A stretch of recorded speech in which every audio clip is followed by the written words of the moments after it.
In 1953, an American scientist named Frank Olson jumped from the 10th floor window of a New York OT. The authorities said it was a suicide. 40 years later, when the documents were declassified, the family discovered the truth. Olson didn't jump. He was pushed. To understand why the United States government decided to experiment on its own citizens, we have to go back to 1950. World War II had ended 5 years earlier. But the fear hadn't disappeared. It had transformed. American intelligence services were convinced of something that kept them awake at night: the Soviets had found a way to control the human mind. During the Soviet bloc trials, American prisoners of war had confessed to things they would never have said voluntarily. Their words sounded programmed. Empty. As if someone had entered their minds and rewritten who they were. They called it brainwashing. And the CIA wanted to master it before anyone else.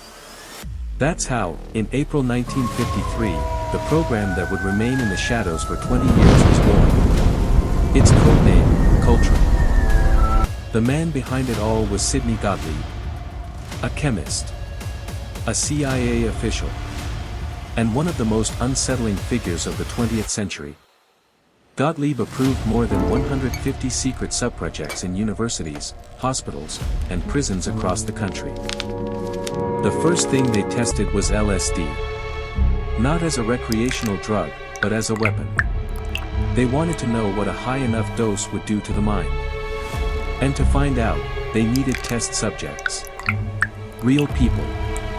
What they did was simple and brutal: they administered LSD without telling anyone. To soldiers. To psychiatric patients. To prisoners. To CIA employees who had no idea what they were drinking in their coffee. One of those cases was Harold Blower, a professional tennis player. He was admitted to a psychiatric hospital in New York for depression. The doctors, funded by the army, injected him with an experimental synthetic mescaline. After the 5th dose, Harold went into convulsions and died. He was 42 years old. His family took 23 years to discover the truth. Parallel to MKUltra, there was another program even less known. They called it Project Artichoke. Its central question was this: is it possible to create a killer who doesn't remember having killed? The declassified files show sessions where they combined deep hypnosis, days-long sleep deprivation, drugs, and electroshocks. All on the same person. All at the same time. One of the places where these tests were carried out was a safe house in San Francisco. Internally, the CIA called it the house. There, they paid prostitutes to bring men in, drugged them without their knowledge, and observed the effects from behind a one-way mirror. The code name for this operation was Midnight Climax. It's not a joke.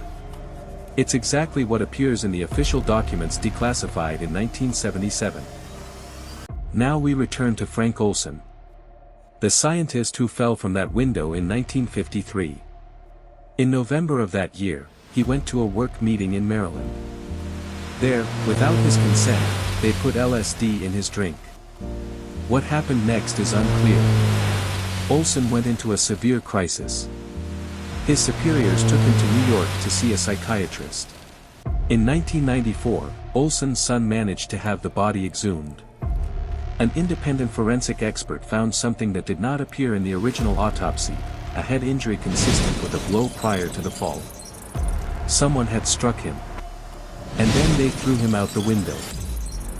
In 1973, CIA Director Richard Helms ordered all MKUltra files to be destroyed.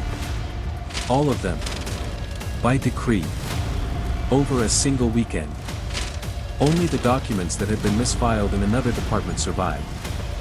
21,000 pages that surfaced by accident in 1977 during a financial audit. Those are the only pieces of evidence we have. How many people died in those experiments without anyone recording it? Did they manage to create subjects with induced dissociative amnesia? And the question that may never have an answer: when did it really stop? MKUltra is not a conspiracy theory. It is a documented fact. acknowledged by the U.S. government itself before Congress in 1977. There were official apologies. Some victims received compensation. But no one went to prison. Sidney Gottlieb retired, moved to a farm in Virginia, raised goats, and practiced Zen meditation until his death. The question I leave you with is this: if in 1953, with the resources of that era, they reached this level, what might be happening now, with the resources available today, and that we won't know about for another 40 years? If this video made you think, subscribe to Beyond the Enigma. Every week we bring you stories that are real, documented, and that almost no one talks about.